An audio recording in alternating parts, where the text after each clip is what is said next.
गुजरातला गेलेला आहे। राज्यातले उद्योग गुजरातला जाण्याचा एक सपाटा सुरू आहे, त्याचाच एक हा भाग आहे। काय सांगाल? खरं तर पानबुडीचा जो उद्योग होता तो गुजरातला गेल्याचं बातमी आणखी नाही, कन्फर्मेशन त्यावर झालेलं नाही। परंतु अनेक उद्योग महाराष्ट्रात येत आहेत, त्याची चर्चा कमी होताना दिसते। मागे सुद्धा काही लोकांनी सांगितलं की हिऱ्याचा उद्योग गुजरातला गेलाय, परंतु तरी तुम्ही जर पाहिलं असेल तर हिरे उद्योगाचे जे काही सुरत वगैरे त्या साईडचे लोक व्यापारी आहेत ते मुंबईत येत आहेत। म्हणून पानबुडीचा उद्योग सुद्धा सरकार हा निश्चित प्रयत्न करेल की तो तिकडे जाऊ नये। कोकण पट्टी असलेला आणि त्यासाठी योग्य असलेली जागा फक्त आणि फक्त त्या उद्योगासाठी चांगली आहे, म्हणून मला वाटतं की तो उद्योग जाणार नाही आणि मुख्यमंत्री साहेब आणि इतर सर्वजण त्यासाठी प्रयत्नशील राहतील। त्या कोकणामध्ये 3 नेते आहेत, केसरकर मंत्री आहेत, केंद्रामध्ये सूक्ष्म उद्योग मंत्री नारायण राणे आहेत। हे फक्त टीका टिप्पणी करतात, जाणाऱ्या उद्योगांवर लक्ष ठेवत नाही असं दानवे विरोधी पक्षनेते म्हणतात। नाही, निश्चितच यावर प्रयत्न केले जातील। कोणताही उद्योग महाराष्ट्रातून बाहेर जाणं हे योग्य नाही आहे। आजच्या घडीला महाराष्ट्र हे एकमेव असा राज्य आहे ज्या ठिकाणी उद्योगा क्षेत्रातले अनेक मान्यवर येण्यासाठी इच्छुक असतात, म्हणून त्यांना असलेलं कार्पेट, रेड कार्पेट ज्याला आपण म्हणतो, ते या सरकारकडून टाकल्या निश्चित जाईल आणि उद्योग जाऊ नये यासाठी पूर्ण प्रयत्न केला जाईल।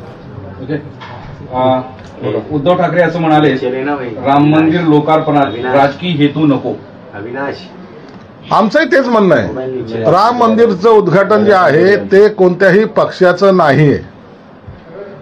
राम मंदिर हा काही भाजपचा कार्यक्रम नाही।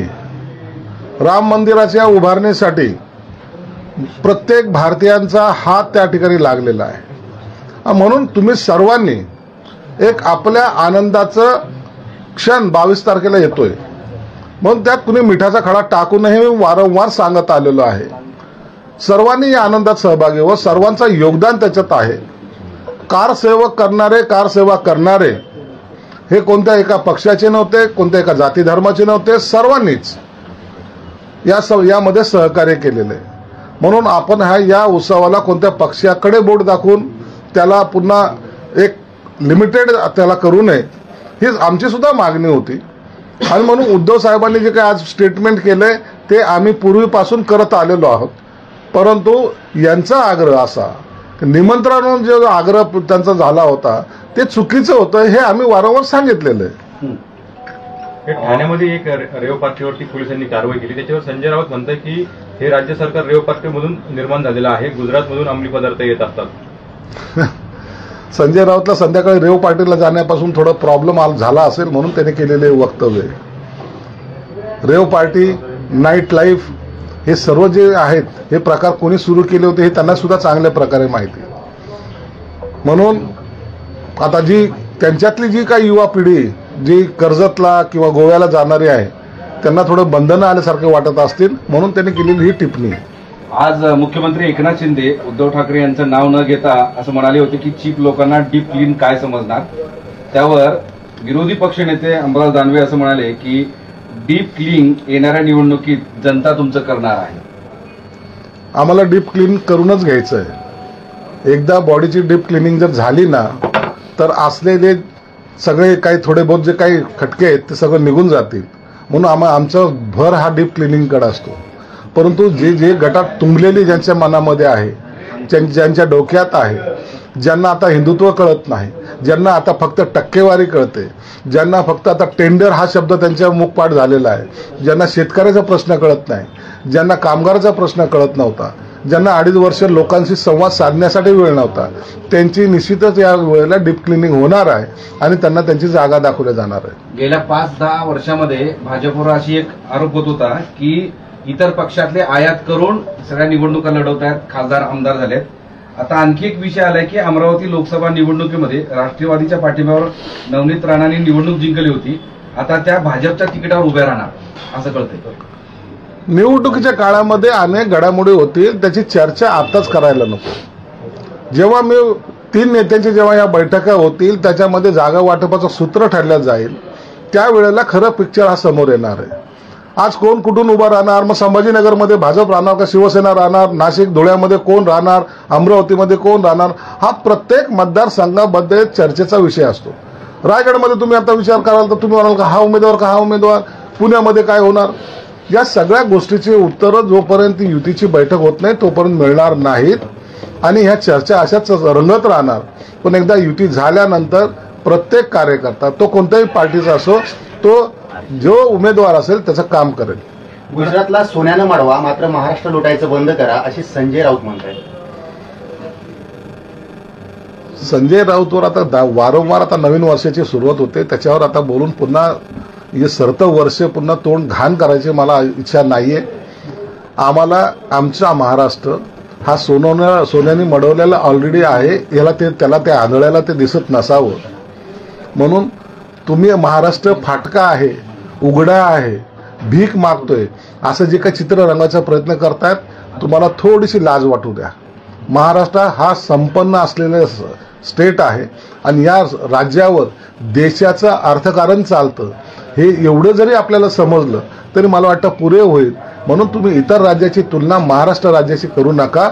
महाराष्ट्राची बरोबरी देशातलं कोणताही राज्य करू शकणार नाही. अजितराव हवा तेज चल रही है, टोपी सांभाळो असं संजय राऊत म्हणतात. अजितराव को त्यांनी ते टोमणं मारलेलं नाहीये, त्यांनी इतर त्यांच्या सहकार्याला मारलेलं आहे. हवा तेच चल रही है, पैजामे सांभाळो. काय त्यांचे पैजामे त्यांना सांभाळायचे, कधी ते खाली उतरले जातील ना ते त्यांनाच कळणार नाही. राहिलं त्यांच्या पक्षाचे जे काय होते तुम्हाला आज माहितीस्तव सांगतो, ही एक बातमीच आहे. हा जो विस्तार रखडला होता ना मंत्रिमंडळाचा, जो वारंवार तुम्ही प्रश्न विचारतायत ना, ते जयंत पाटील येणार होते म्हणून विस्तार थांबला होता आणि ते आज निष्ठेच्या गप्पा करतायत. त्यांनी आता ह्या सगळ्या गोष्टीला आता तरी थांबावं, नसता अनेक गोष्टी जेव्हा बाहेर येतील त्या टायमाला त्यांना सुद्धा आपण कुठे होतो आणि आपलं काय झालं कळेल. नाही काय म्हणले आता जयंत पाटलांचं काय जरा सांगा ना, त्याला तपशील जरा कळू दे ना. आता माती उकरली तर मग जयंत पाटील अजित पवारांसोबत येणार होते म्हणून थांबलं होतं सगळं. काय नेमकं जयंत पाटलांनीच हा प्रस्ताव पुण्यात दिला होता की आपल्याला आता भाजप बरोबर जायचं आहे.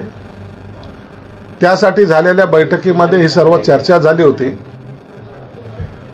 आणि आता आपण सर्वजण मिळून शरद पवार साहेबांना सांगू, हे सर्व बैठकीमध्ये त्यांचं ठरलं होतं. आजही जयंत पाटील फक्त शरीराने तिकडे आहेत, मनाने अजितदादांबरोबर आहेत असं माझं मत आहे.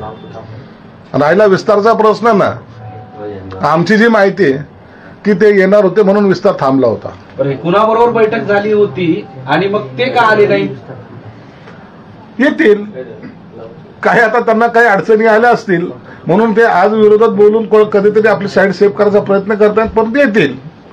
त्यांना यायला जास्त वेळ लागणार नाही. अहो त्या बैठकीला सुप्रिया सुळे नव्हती का? सगळंच होते ना. हे सर्व असताना घडलेला हा प्रकार आहे. परंतु आता अजितदादाच्या डोक्यावर कसं खापर फोडायचं हा प्रयत्न यांचा आहे. म्हणून चिंता करू नका, महाराष्ट्राला याची सर्वांना जाणीव आहे आणि त्यांना सुद्धा जाणीव आहे आणि भविष्यामध्ये काय होईल हे तुम्हाला लवकरच दिसेल. प्रकाश आंबेडकर आणि शरद पवार यांची पुण्यातल्या मोदी बागेत भेट झालेली आहे असं कळतं. प्रकाश आंबेडकर बाकी नेत्यापैकी एक प्रगल्भ नेतृत्व ते आहे. ते कुणाशी हसत खेळत भेटतात, बोलतात आणि आपलं मत स्पष्टपणे मांडतात. परंतु त्यांचा बाकीच्या लोकांना जर ते बाकीचे लोक जर त्यांना कॅज्युअली घेत असेल तर ती त्यांची सगळ्यात मोठी घोडचूक आहे.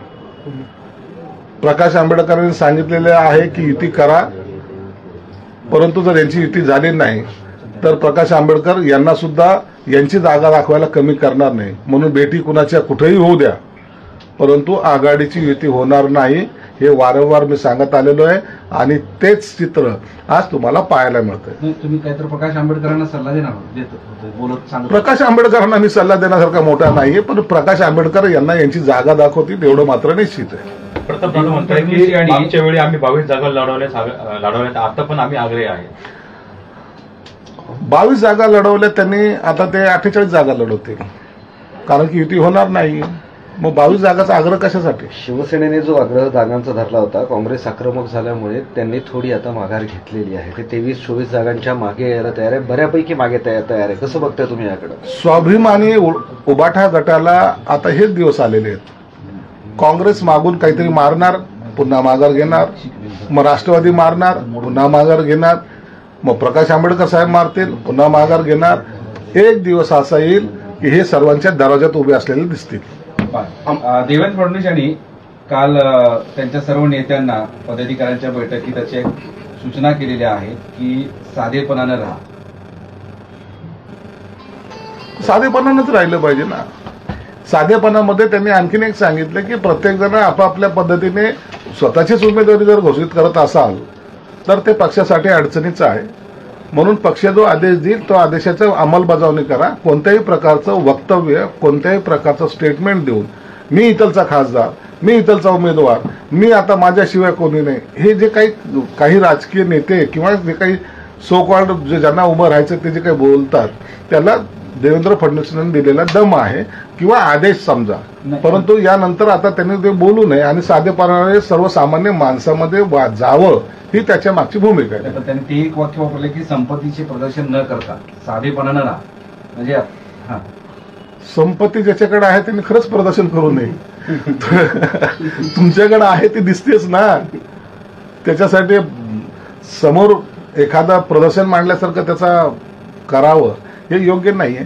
हे चांगला सल्ला देवेंद्र फडणवीसांनी दिलेला आहे. म्हणजे काय करावं असं तुम्ही पण सांगा ना, काय साधेपणानं राहा. सर्वसामान्याच्या मतावर तुम्ही मोठे होतात. सर्वसामान्य लोक मतं देतात म्हणून तुम्हाला सन्मान आहे. सर्वसामान्यांच्या मतामुळे तुम्हाला खुर्ची मिळते. त्याच्यामुळे मंत्रीपद असेल, कोणतंही पद असेल, त्यांच्या जीवावर तुम्ही मिळवतात. तर त्या टायमाला त्यांच्याशी भेटताना, त्यांच्याशी बोलताना, त्यांचं काम करताना तुमच्यात ते नम्र भाव असले पाहिजे. हे त्याच्या मागचं त्यांनी सांगितलेलं गणित आहे. गेल्या 2-2.5 वर्षांमध्ये सगळ्या जिल्हा परिषद महानगरपालिकावर प्रशासन राज आहे. पण आता एक पुणे महानगरपालिकेची अशी एक गोष्ट समोर आली की तिथले स्थानिक लोक नाराज आहेत आणि ते मुख्यमंत्र्यांकडे तक्रार केली की हे अत्यंत वाईट पद्धतीने.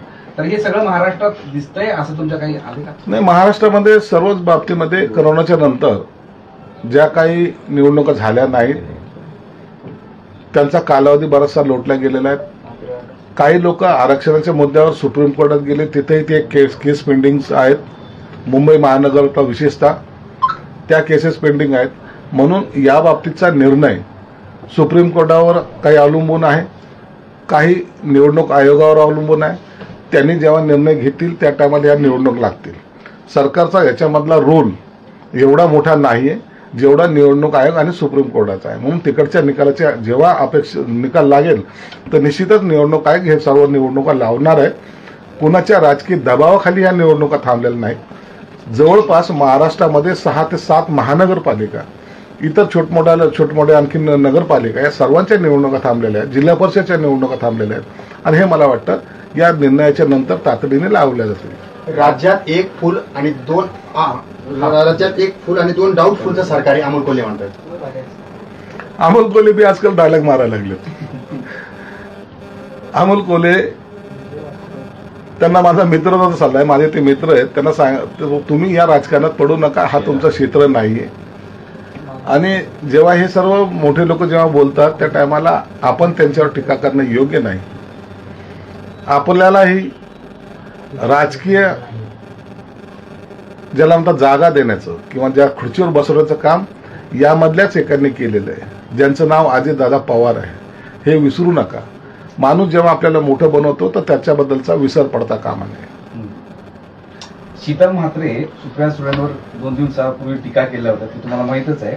पण त्यावर रोहिणी खडसे यांनी म्हटलंय की शीतल म्हात्रे यांची लायकी सुद्धा नाही की सुप्रिया सुळे यांच्यावर टीका करायची.